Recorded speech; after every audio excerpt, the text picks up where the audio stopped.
Next speaker, we'll invite Mr. Stephen Coates, who is the General Manager and VP Global Operation for GaN System. So Stephen actually is a good friend of mine.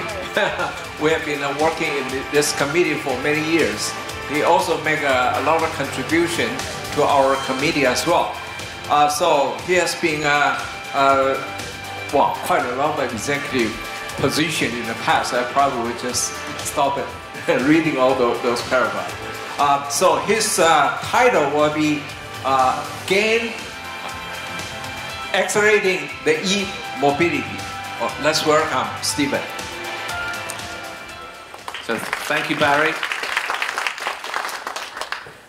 Wow, it's 7 years since we embarked upon this compound committee together, and I think it's tremendous to see how much progress we've made in that time. I'd like to say thank you to SEMI Taiwan, also to my fellow committee members for the continued commitment to compound in Opto and power, and then also just to recognize and say thank you to all of the fellow speakers today. I think we have an incredibly eminent and widely diverse set of speeches today. Okay, so the title for my speech today is How GaN is Accelerating E-Mobility. And I think some of the points that I'll make, you'll see similar numbers and similar figures, perhaps to some of the other speeches today. But I think it's really a focus on how we as global citizens really can continue to do our best with respect to the environment, and how electric vehicles and e-mobility particularly plays a major part there.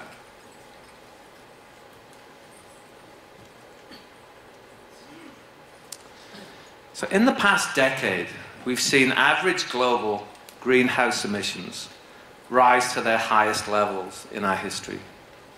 We're at a crossroads, and the window to stay on track for net zero emissions by 2050, it's closing, but it does still remain open. Immediate and extensive emission mitigation actions need to be taken across all sectors. And it's really important as we all strive to limit global warming to 1.5 degrees C. And it's very clear, I think we all can see that the electric vehicle is especially powerful as a decarbonization tool.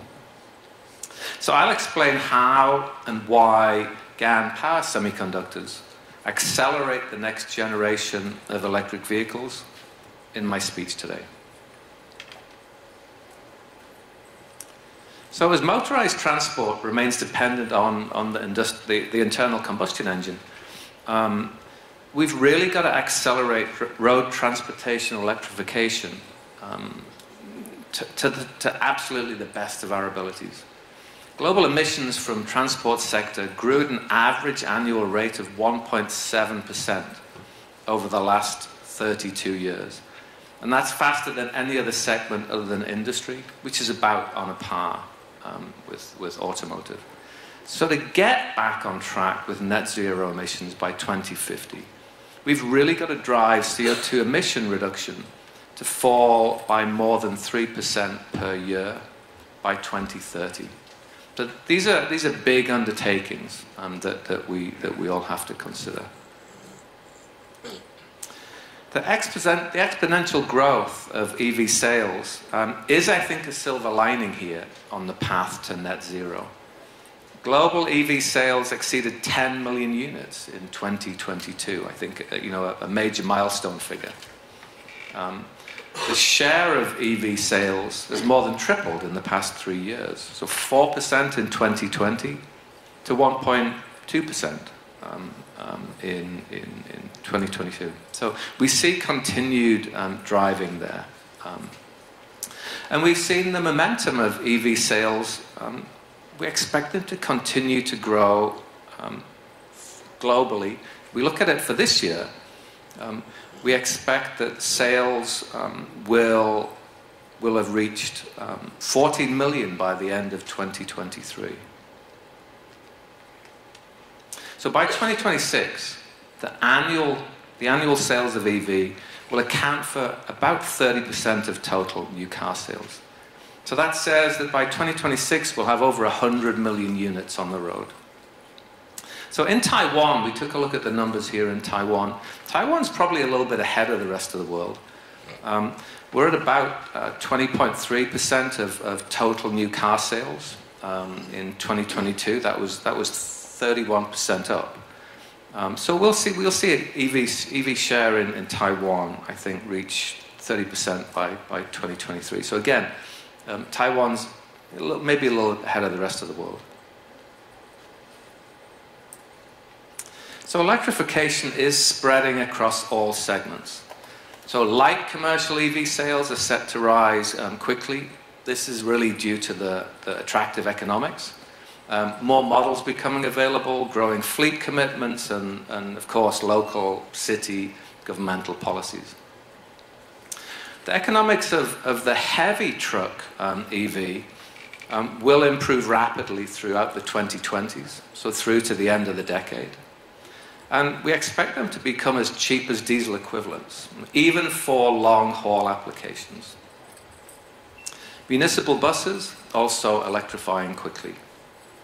2- and 3-wheeled vehicles, so kind of the micro segment, also continuing to rise as emerging economies are all set to adopt global electrification over the next 10 to 15 years.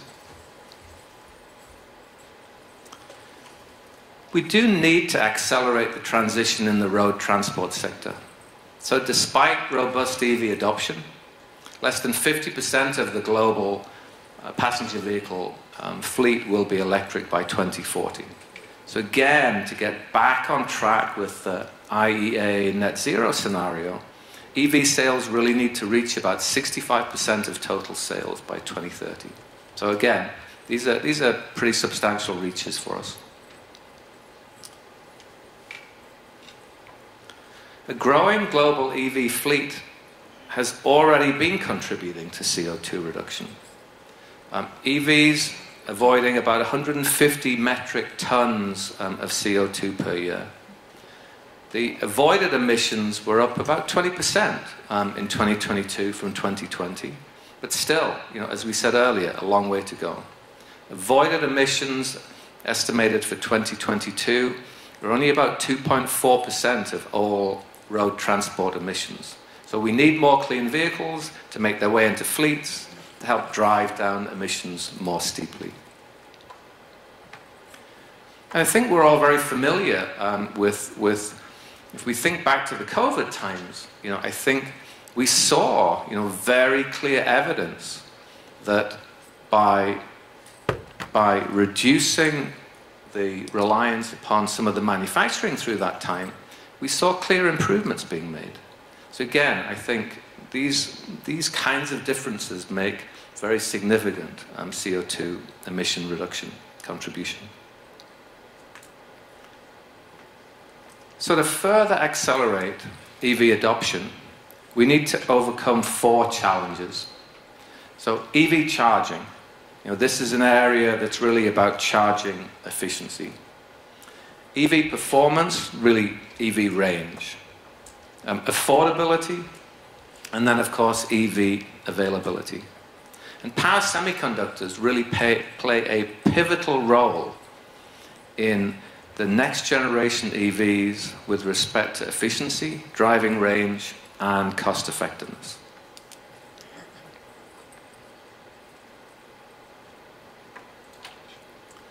Talk a little bit about the shift in transistor technology that's happening and is continued to be required. So silicon-based devices, of course, have dominated for decades. But GaN is the future, and by GaN we mean GaN on silicon in GaN systems.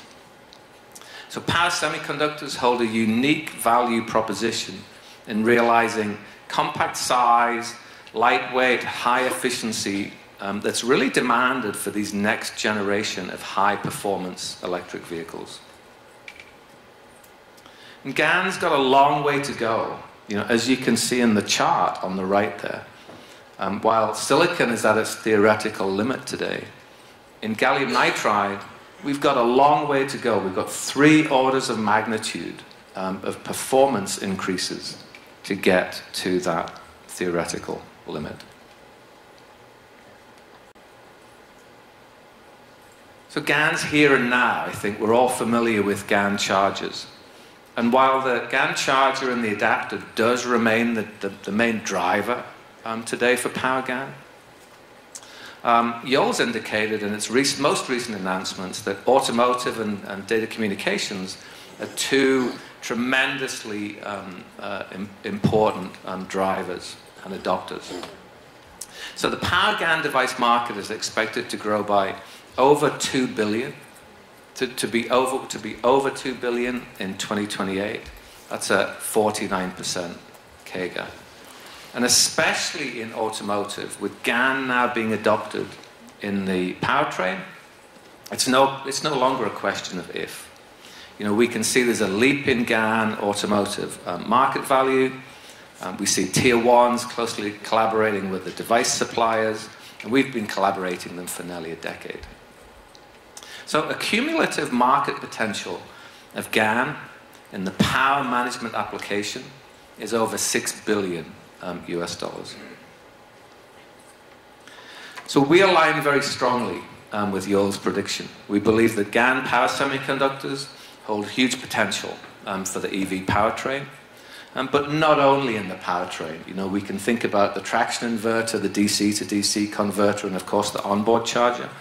But then in other areas, as we'll hear, and we've heard some of the other speakers talk about, 48-volt mild hybrid, LiDAR sensing, wireless car charging in the cabin, and maybe even for the vehicle. And then last but not least, Class D audio. And GaN provides prominent advantages in efficiency and power density. So here we can see an example. We can see the numbers, speak for themselves. So you can save over $1,000 US dollars in low material costs. There's a 5% reduction in CO2 emissions and a 6% increase in driving range. So in GaN systems, we work with many of the global tier 1s. And I have here just some examples. Canoo, Continental, Hella, and Brightloop, all of whom have developed powertrain applications using GaN systems transistors. And in Canoo, we have the OBC as being the industry's first in-production GaN-based onboard charger.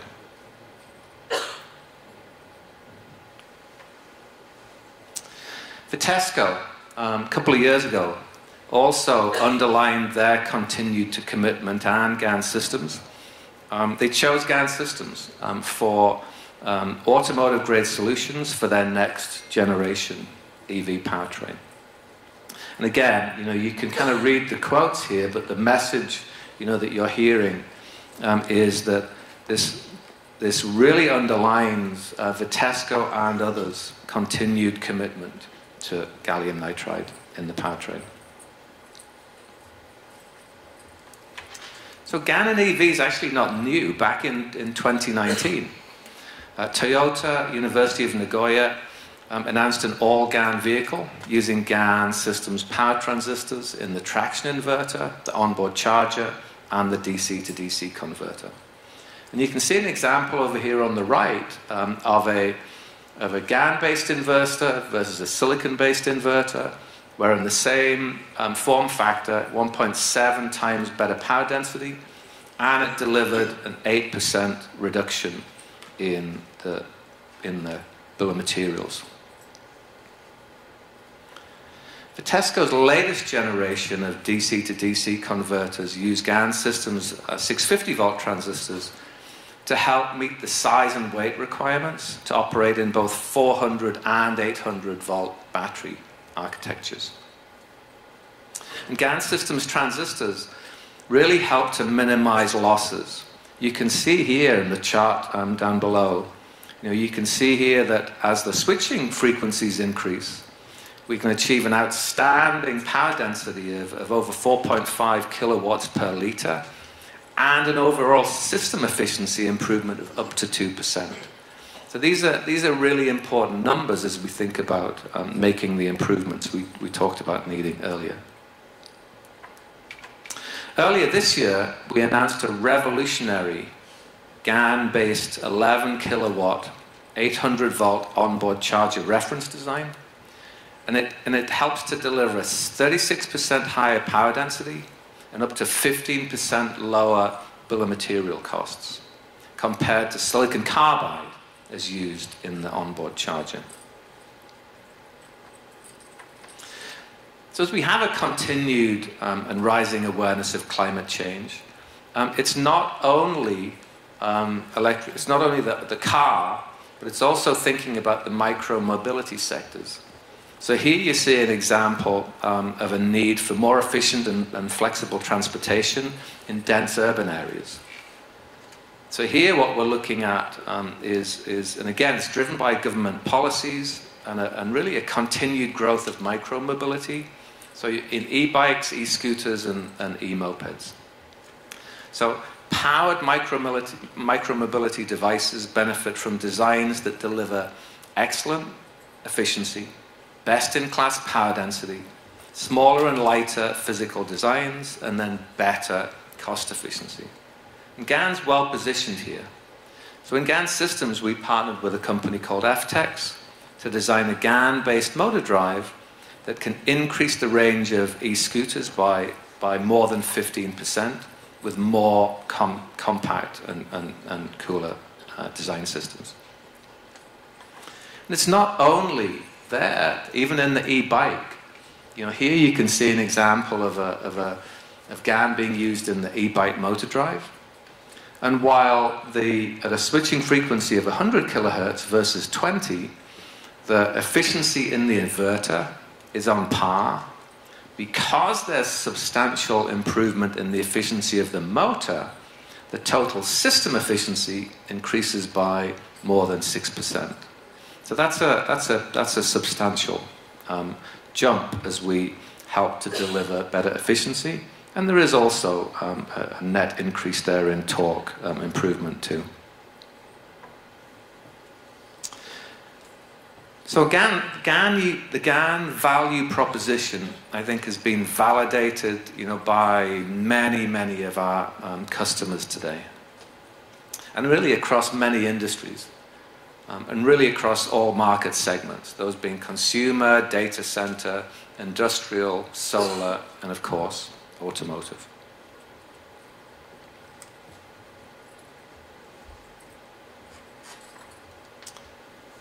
So I think GaN-enabled power system designs deliver higher efficiency, more power, they reduce weight, and they're more cost-effective. So in the consumer electronic market, it means more compact, faster chargers and adapters. In data centers, it means more profit and less CO2 emissions. Even in LED lighting, it means less energy consumption and longer product life. And as we've talked about earlier, in the electric vehicle, it delivers longer driving range and also will help to drive the fast adoption of GaN in the application segments.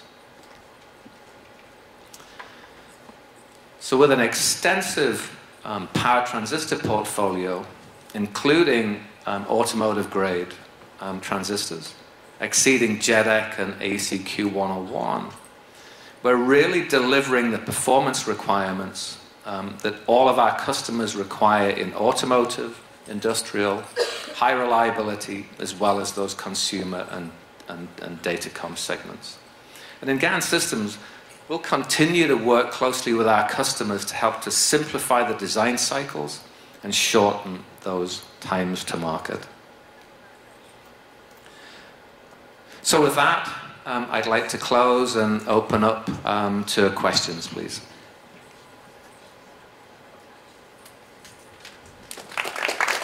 All right, so thanks, Stephen, for his interesting talk. Hold on, let me check the... there's no question from the internet or the cell phone. So, question open to the floor. you're welcome to raise your hand and ask a question. All right. Give you more time to think, but let me ask you a question, if it's okay for you. Go ahead, Barry. Right. I think always people talk about, between the 800 volt and 1200 volt, there's some kind of competition region between GaN and silicon carbide. So what is your opinion? I mean, who will be the winner, or basically is the coexistence? Depends on application. So I might be a little biased here, Barry. But I think there can be, I think, a very positive coexistence. But how we've been able to solve that by working closely with our customers is coming up with multi-level designs that allow the use of additional GaN transistors, stacked to be able to deliver the particular power performance. And again, in the onboard charger example that we showed earlier, that's precisely how we were able to deliver the performance there. Okay. Sorry, I have to read the question. Indeed, one question come in from Ryan Saul. What tends to be the major barrier to enter for GaN adoption? So I think a few years ago, our customers were, of course, concerned about reliability, and I think that barrier really has now gone. I think what remains for all of us as GaN transistor suppliers is to really make life as simple as we possibly can for the customer. So coming up with best-in-class reference designs, understanding what magnetics or other passives are really required to deliver the very best performance. And then I think one area that GaN really continues, and I think will continue to resonate well with our customers, is over this question of silicon carbide capacity. Is there indeed enough silicon carbide capacity? Well, GaN on silicon, I think, has many years to go, I think, before we even start to consider whether there are any capacity constraints there. So I'm not sure whether I've answered the question exactly, but that's kind of my thoughts. Okay. So, one more question there. Yeah, thank you. Nice talk. And nowadays, the 600 volts or 1200 volts, we have a very advantage. But also, even for onboard chargers, nowadays people need a high-speed charging that needs a higher voltage. So how high you can go with a GaN silicon? Now you can reach 1200, right? But then how high you can go with a GaN silicon? Sorry. So I think today, the way that higher voltages can be achieved can be done very easily and in a straightforward manner with multi-level.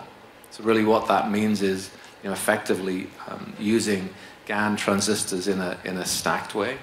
Beyond that, I think there certainly is innovation that we're seeing in the industry today with respect to other substrate materials and so on being used that would, I think, deliver 1200 volts and higher for GaN on silicon.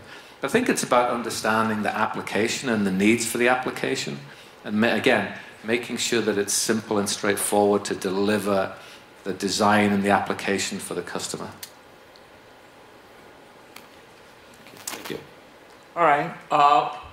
Any more questions? Let's thank. Oh, okay. Maybe a last question before we close the floor. Could you describe the cost gap between the gallium nitride and the silicon? And in your opinion, which year we can get the cost parity? I think we're close to cost parity today, but I think what's important to understand is what is the system cost? Is the system cost lower? And you've seen a couple of examples in my speech today where the bill of materials is lower using GaN transistors. So it's really about the system cost. and how the savings can be delivered across all aspects. And in EVs, that also comes out of cooling, making sure that there is the best cooling system. And with higher efficiency, of course, you have lower losses. So I think it's about understanding the needs of the customer and delivering at that system level that really realize the cost benefits. So I hope that answers your question. Okay, let's give Stephen a big applause. Thank you.